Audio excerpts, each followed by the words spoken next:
Good morning students. जैसे कि last class में हम लोग देखे थे कंस्ट्रक्टर के बारे में।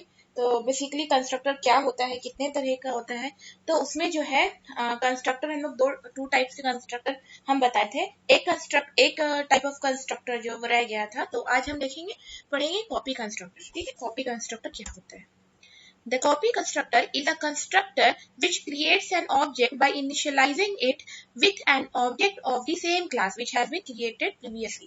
मतलब कॉपी कंस्ट्रक्टर जो है वो एक कंस्ट्रक्टर ही है जो क्रिएट करता है ऑब्जेक्ट को इनिशियलाइज करने के लिए, और किसके साथ में, ऑब्जेक्ट के साथ में ही, सेम क्लास में, which has been created previously, जो कि पहले क्रिएट हो चुका है। ऑब्वियस बात है, कॉपी मतलब एक बन चुका है, उसी को सेम एज इट इज दोबारा बनाना। The copy constructor is used to initialize one object from another of the same type. मतलब एक ऑब्जेक्ट इनिशियलाइज करेगा जो सेम टाइप का कोई और है उससे। Copy an object to pass it as an argument to a function. Copy करेगा ऑब्जेक्ट को और पास करेगा उसको फंक्शन के थ्रू एज एन आर्ग्यूमेंट में। Copy an object to return if it from a function. Copy करेगा ऑब्जेक्ट को और इसको फंक्शन में रिटर्न कर देगा। ठीक है, कॉपी कंस्ट्रक्टर मतलब जो कंस्ट्रक्टर होता है बेसिकली वही चीज है, बस क्या होगा, वो कॉपी कर लेगा उस चीज को जो पहले बना हुआ है constructor. If a copy constructor is not defined in a class, the compiler itself defines one. अगर कॉपी कंस्ट्रक्टर जो है वो डिफाइन नहीं है क्लास में, तो कंपाइलर जो है उसको अपने से डिफाइन कर देता है। अब देखिए एग्जाम्पल, यहाँ एक सिंपल सा एक नॉर्मल एग्जाम्पल हम बनाए हैं। जैसे सबसे पहले इसमें ऑब्वियस बात है, C++ का जो प्रोग्राम करते हैं तो हम लोग जिस तरीके से लिखते हैं प्रोग्रामिंग, तो सबसे पहले हेडर फाइल में हम लोग डिफाइन करते हैं #include iostream.h #include conio.h। उसके बाद में क्लास लिए और क्लास नेम लिए हैं a। उसके बाद में कर्ली ब्रेसेस ओपन किए और पब्लिक एक्सेस मॉडिफायर लेकर के हम लोग इंट जो है डेटा टाइप लिए हैं, उसमें x वेरिएबल को इनिशियलाइज करवाए हैं। अब पैरामीटराइज कंस्ट्रक्टर लिए, देखिए पैरामीटर पास करवाए हैं इसीलिए हम इसको पैरामीटराइज कंस्ट्रक्टर बोलेंगे। अगर कुछ पास नहीं करवाते तो ये डिफॉल्ट कंस्ट्रक्टर होता। तो a लिए और उसके अंदर पैरामीटर पास करवाए हैं इंटीजर a। उसके बाद में कर्ली ब्रेसेस ओपन किए, x is equal to a, मतलब a का वैल्यू किसमें स्टोर हो जाएगा, a में। यहाँ पर आपका कंस्ट्रक्टर क्लोज हो गया। कंस्ट्रक्टर क्या करता है, वैल्यू को इनिशियलाइज करता है, तो यहाँ वैल्यू इनिशियलाइज कर दिए। उसके बाद में देखिए, अब देखिए कॉपी कंस्ट्रक्टर कैसे कर रहे हैं। हम लोग क्लास लिए, स्मॉल ब्रैकेट के अंदर में हम लोग क्या लिखे हैं, a लिए हैं। ठीक है, जो कंस्ट्रक्टर है उसी को लिए हैं और %i दिए हैं। ठीक है, उसके बाद में देखिए %i एक्चुअली एड्रेस के लिए हम लोग % देते हैं, इसीलिए %i दिए हैं। अगर प्रोग्राम में एरर आता है तो जहां पर हम लोग x लिए हैं इंटीजर में, वहां आप i भी मेंशन कर सकते हैं। उसके बाद में ओपन किए कर्ली ब्रेसेस और x is equal to i dot x, मतलब यहाँ पर क्या किए हैं, कंस्ट्रक्टर कॉपी कंस्ट्रक्टर किए हैं, तो उसको लिखने का तरीका ये है। ठीक है, इस तरीके से हम लोग लिखेंगे। उसके बाद क्लोज कर दिए कॉपी कंस्ट्रक्टर को। उसके बाद में हम लोग क्लास को क्लोज कर दिए। उसके बाद मेन फंक्शन लिखेंगे, वॉइड मेन, उसके कर्ली ब्रेसेस ओपन करेंगे और दोनों जो दो कंस्ट्रक्टर हम लिए हैं ना, एक पैरामीटराइज कंस्ट्रक्टर और एक कॉपी कंस्ट्रक्टर, दोनों का ऑब्जेक्ट बना देंगे। तो a1 20, उसमें वैल्यू कितना दिया है 20, और a2, तो a2 जो ऑब्जेक्ट लिए हैं उसमें a1 का वैल्यू आ जाएगा। a1 का जो वैल्यू वो आप लिख दीजिएगा। उसके बाद में सी आउट करेंगे a2 डॉट x को। a2 डॉट x जब हम लोग करेंगे तो जो x का वैल्यू इसमें कॉल हो जाएगा। ठीक है, तो इसका रन हम नहीं इसका आउटपुट हम नहीं दिखाए हैं क्योंकि स्पेस यहाँ पर नहीं था और नेक्स्ट स्लाइड में मुझे दिखाना पड़ता। तो ये प्रोग्राम पहले आप लोग बनाइएगा सेम इसी तरीके से, और इसमें क्या आता है आउटपुट, तो वो आप मुझे बताइए क्या आता है। अगर एरर आएगा तो आप लोग मुझे प्लीज बताइए। नेक्स्ट है डिस्ट्रक्टर इन अ क्लास। अब डिस्ट्रक्टर क्या होता है, जैसे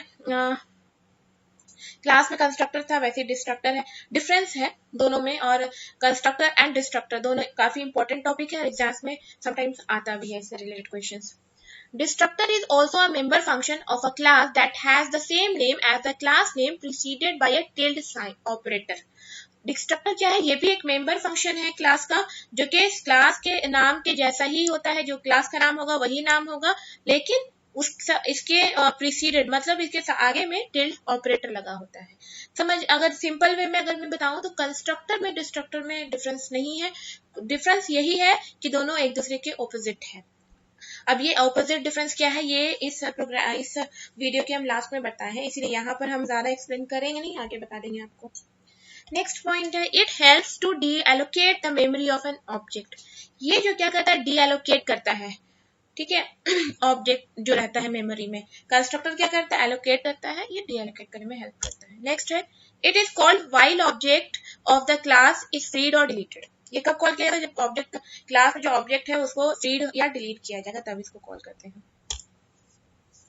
In a class, there is always a single destructor without any parameters, so it can be overloaded. मतलब क्लास में हमेशा एक ही डिस्ट्रक्टर होता है। जैसे हम लोग कंस्ट्रक्टर पढ़े थे ना कि कंस्ट्रक्टर एक से ज्यादा हो सकते हैं, कॉपी कंस्ट्रक्टर ये सब। तो यहाँ पर क्या होता है, यहाँ पर डिस्ट्रक्टर जो है हर एक क्लास में एक ही डिस्ट्रक्टर होगा, किसी इसमें कोई भी पैरामीटर नहीं होता है, इसीलिए इसको ओवरलोड नहीं कर सकते। बाकी क्लास में तो ओवरलोड कर सकते हैं फंक्शंस को, लेकिन ये एक ऐसा फंक्शन है कि इसमें हम लोग ओवरलोड नहीं कर सकते हैं।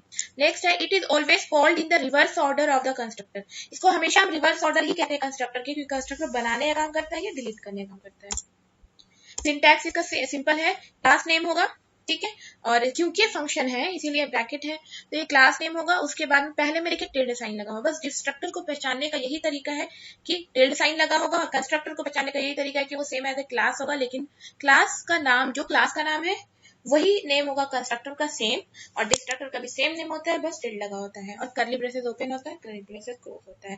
डिस्ट्रक्टर कभी भी हम लोग अगर डिस्ट्रक्टर फंक्शन को अगर डिफाइन कर रहे हैं, तो इसका मतलब क्या है कि वो ऑब्जेक्ट को डीएलोकेट कर रहा है, डीइनिशियलाइज कर रहा है, फ्री कर रहा है, डिलीट कर रहा है, यही सारा कुछ इसका काम है।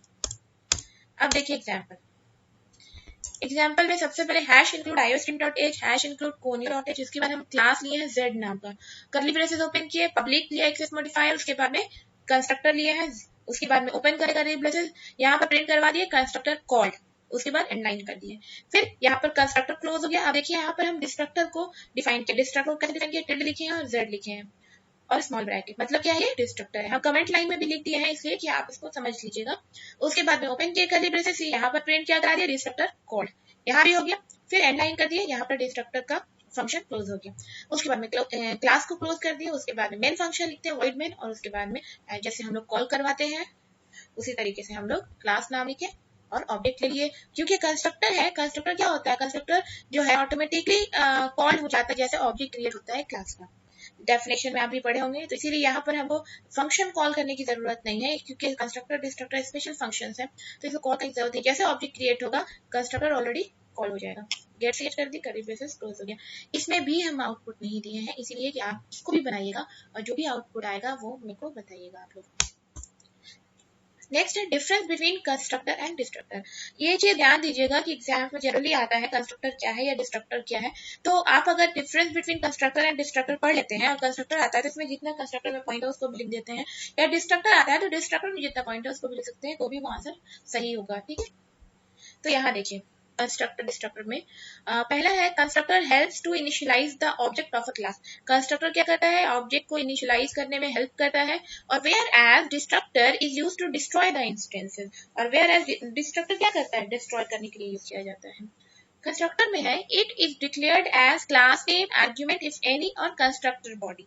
ये क्या है, हम लोग किस तरीके से कंस्ट्रक्टर को डिक्लेयर करते हैं, तो क्लास नेम लिखते हैं, उसके बाद में अगर कोई आर्ग्यूमेंट है तो आर्ग्यूमेंट पास करा दिया, नहीं है तो हम लोग डिफॉल्ट आर्ग्यूमेंट जिसको कहते हैं, डिफॉल्ट कंस्ट्रक्टर वो चीज हो गया, उसके बाद में कंस्ट्रक्टर बॉडी में हम लोग इनिशियलाइज करते हैं वैल्यू को।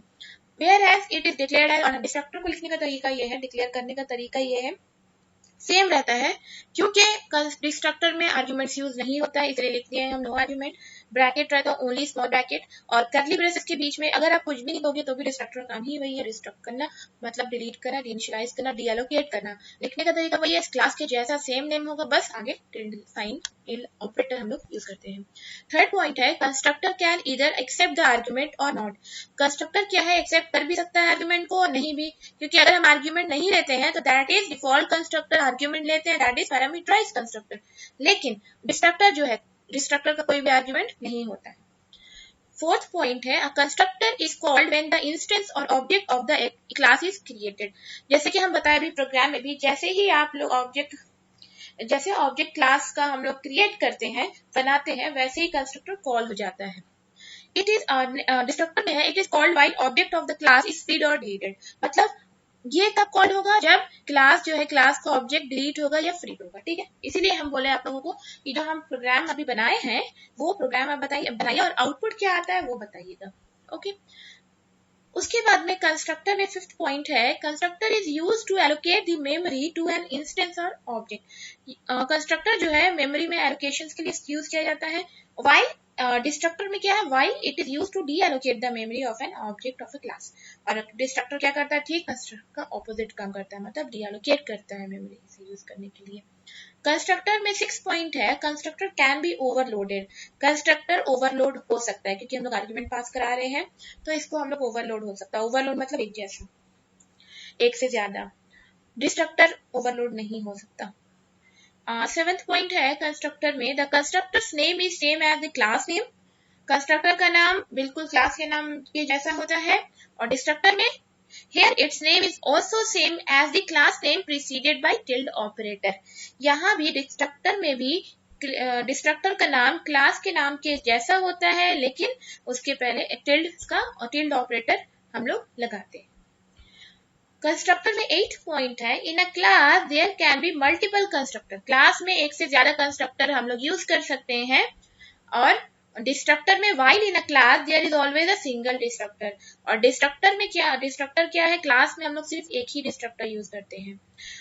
कंस्ट्रक्टर में 9th पॉइंट है, there is a concept of copy constructor which is use to initialize a object from another object. मतलब कंस्ट्रक्टर में कॉन्सेप्ट है कॉपी कंस्ट्रक्टर, जिसको हम लोग कहते हैं, वो क्या करता है, इनिशियलाइज करता है ऑब्जेक्ट को किसी और ऑब्जेक्ट से लेकर के, ठीक है। डिस्ट्रक्टर में क्या होता है, while here there is no copy constructor concept. Destructor में कोई ऐसा कॉपी कंस्ट्रक्टर का कॉन्सेप्ट नहीं है। तो ये 9th पॉइंट है। इसमें से अगर आप 5 पॉइंट भी याद कर लेते हो तो एग्जाम्स के लिए इनफ होगा। और ये इंपॉर्टेंट है, तो आप लोग इस पर प्रैक्टिस कीजिए और आउटपुट मुझे याद से दे दीजिएगा। प्रोग्राम बनाएगा तभी क्लियर हो पाएगा, वरना फिर मुश्किल है। जब तक कोडिंग नहीं कीजिएगा आपको थोड़ा सा डिफिकल्ट होगा फिर।